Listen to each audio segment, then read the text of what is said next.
رمضان جیسا میں نے عرض کیا صرف روزہ رکھنے اور تراویح پڑھنے کی حد تک محدود نہ رہنا چاہیے، بلکہ پہلے سے آدمی 2 کاموں کا اہتمام کرے تو انشاءاللہ یہ انسان کی زندگی میں بڑی خوشگوار تبدیلی لانے کا ذریعہ بن سکتا ہے۔ 2 باتیں، ایک بات یہ کہ اس رمضان کے مہینے میں اس بات کا تو پکا عزم کر لے انسان کہ اس پورے مہینے میں انشاءاللہ کوئی گناہ نہیں کروں گا، ورنہ آپ سوچئے کہ رمضان کے مہینے میں آدمی نے اللہ تعالیٰ کے حکم کی خاطر کھانا چھوڑ دیا، پانی چھوڑ دیا۔ کھانا حلال تھا کہ حرام تھا؟ حلال تھا، مگر حلال کو بھی چھوڑ دیا۔ پانی پینا حلال تھا کہ حرام تھا؟ حلال تھا، مگر اللہ کے لیے چھوڑ دیا۔ جو چیزیں پہلے ہی سے حرام ہیں، جو روزے میں یا غیر روزے میں دونوں میں حرام ہیں، اگر وہ نہ چھوڑی تو پھر وہ روزہ کس کام کیسا ہوا؟ مثلا جھوٹ بولنا حرام تھا، جھوٹ بولنا روزے میں نہ چھوڑا۔ غیبت کرنا حرام تھا، غیبت کرنا روزے میں نہ چھوڑا۔ کسی کے اوپر نامحرم پر لذت لینے کی نگاہ غرض سے نگاہ ڈالنا حرام تھا، وہ نہ چھوڑا۔ کسی کو لڑائی کرنا، جھگڑا کرنا، دوسرے کو تکلیف پہنچانا عام حالات میں بھی حرام تھا، وہ نہ چھوڑا۔ تو بھائی جو حلال چیزیں تھیں وہ تو چھوڑ دی رمضان میں، لیکن جو پہلے ہی سے حرام تھی وہ نہ چھوڑی، تو یہ کیسا روزہ ہوا؟ اس سے تقویٰ کیسے حاصل ہوگا؟ تو تقویٰ اس وقت حاصل ہوگا جبکہ حلال چیزیں تو چھوڑی ہیں، حرام چیزیں بھی چھوڑو۔ اس بات کا عزم کرو کہ کم از کم اس رمضان کے مہینے میں آنکھ غلط جگہ نہیں جائے گی، زبان کوئی غلط بات نہیں بولے گی، کان کوئی غلط بات نہیں سنیں گے، اور منہ میں کوئی حرام لقمہ نہیں جائے گا۔ یہ کیا بات ہوئی کہ سارا دن تو روزہ رکھا اور افطار کیا حرام غذا سے، ایسے آمدنی سے جو حرام تھی اس سے افطار کیا، دھوکہ دے کر فرض کرو کمائی حاصل کی، وہ حرام۔ سود کھا کر کمائی حاصل کی، وہ حرام۔ قمار کے ذریعے حاصل کی یا اور کسی غیر شرعی طریقے پر حاصل کی، وہ حرام۔ تو روزہ تو رکھا سارا دن اور افطار کیا حرام سے، تو وہ کیسا روزہ ہوا؟ اس سے کیسے تقویٰ پیدا ہوگا؟ لہذا اس بات کا اہتمام کرو کہ اللہ تعالی ہم سب کو اس کی اپنے فضل و کرم سے توفیق عطا فرمائے۔ رمضان کا مہینہ اس طرح گزرے گا کہ کوئی گناہ نہیں ہوگا،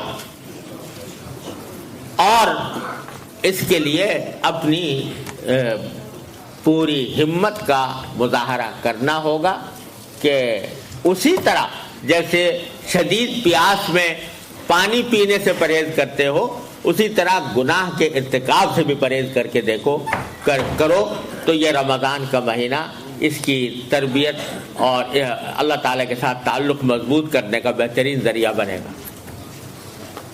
یعنی یہ تہیہ کر لیں کہ رمضان کا مہینہ اس طرح گزرے گا، اور اگر کسی کی آمدنی میں کچھ ناجائز عنصر شامل ہے،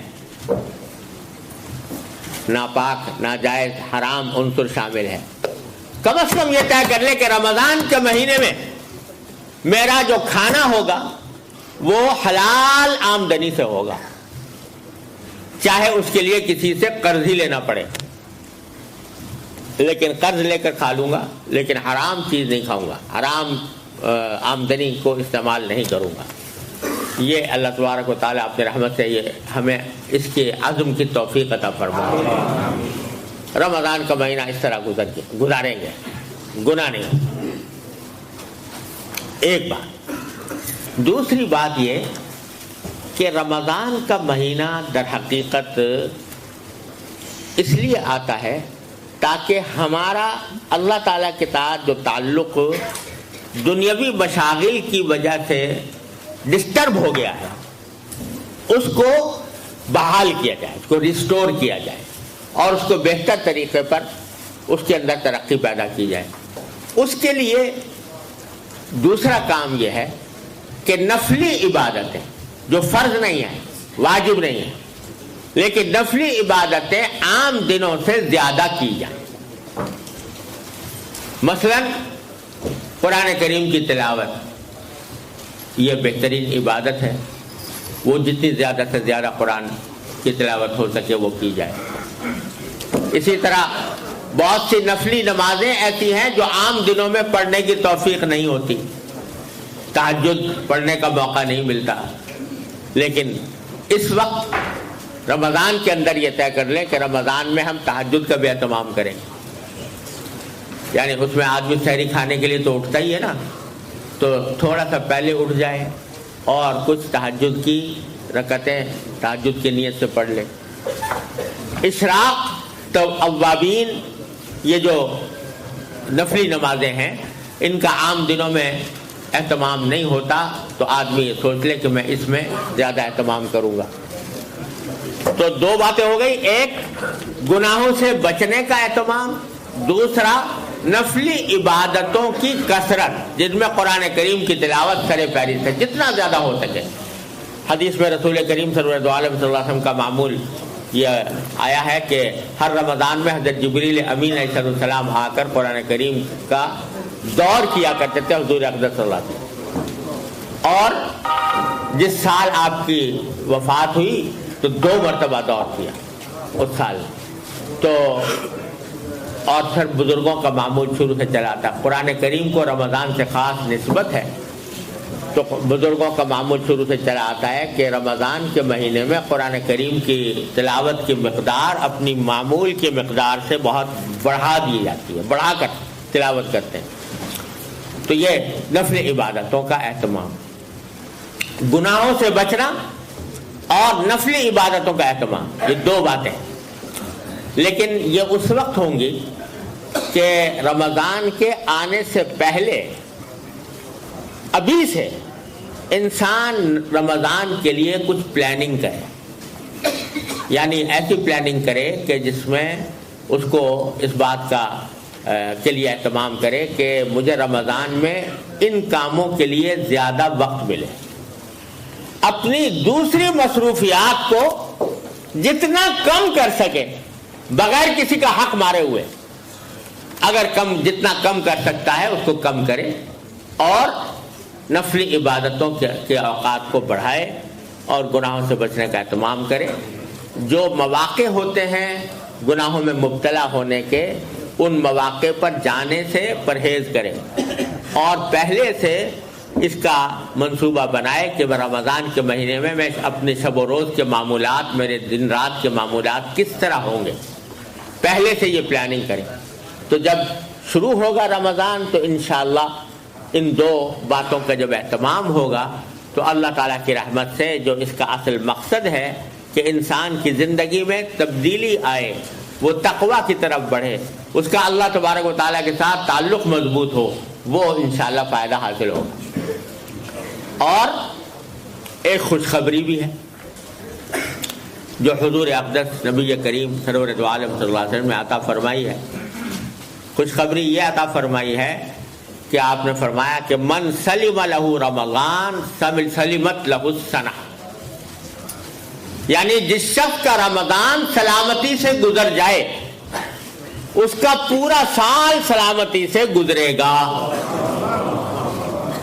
یہ سرکار دو عالم صلی اللہ علیہ وسلم کا وعدہ ہی نہیں ہے، بشارت ہے، خوشخبری ہے کہ رمضان سلامتی سے گزر گیا تو انشاءاللہ سارا سال سلامتی سے گزرے۔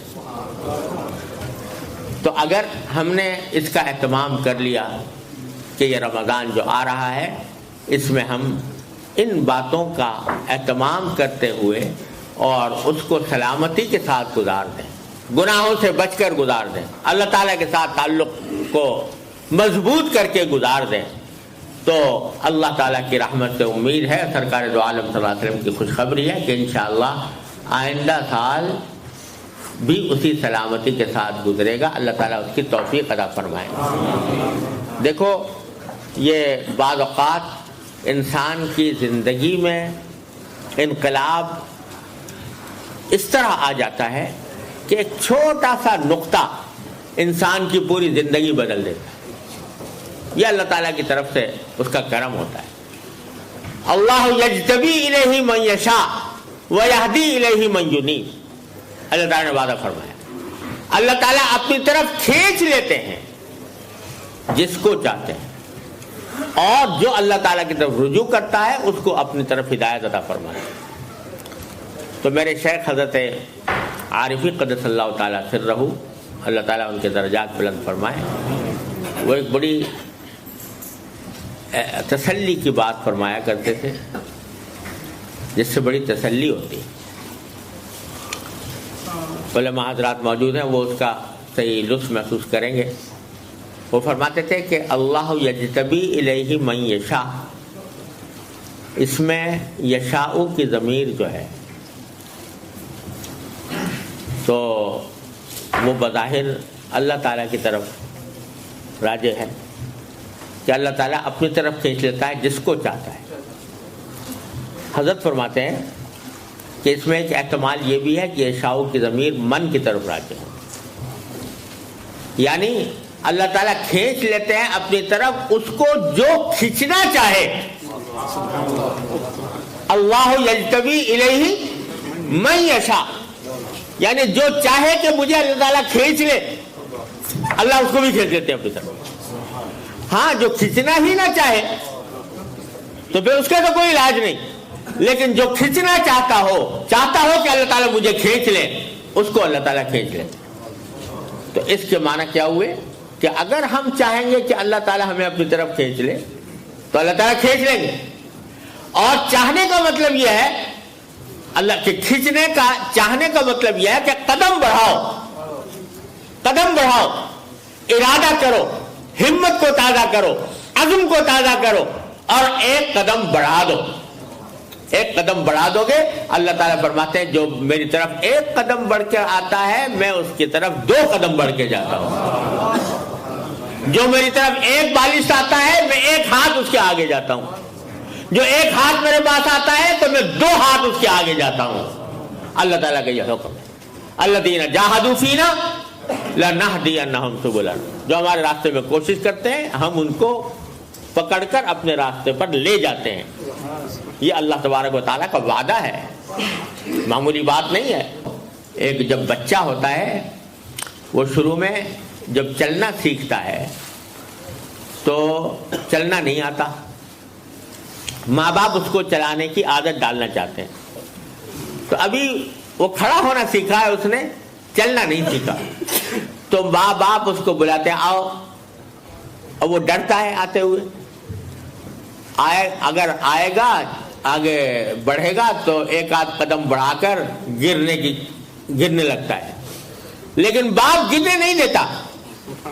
جب 1 قدم بڑھاتا ہے تو باپ اس کو گود میں اٹھا کر اس کو گرنے سے روک لیتا ہے. جو شخص اللہ جل جلالہ کی طرف بڑھتا ہے تو اللہ تعالیٰ اس کو گرنے نہیں دیتا, اللہ تعالیٰ گرنے نہیں دیتے, اس کو اٹھا لیتے.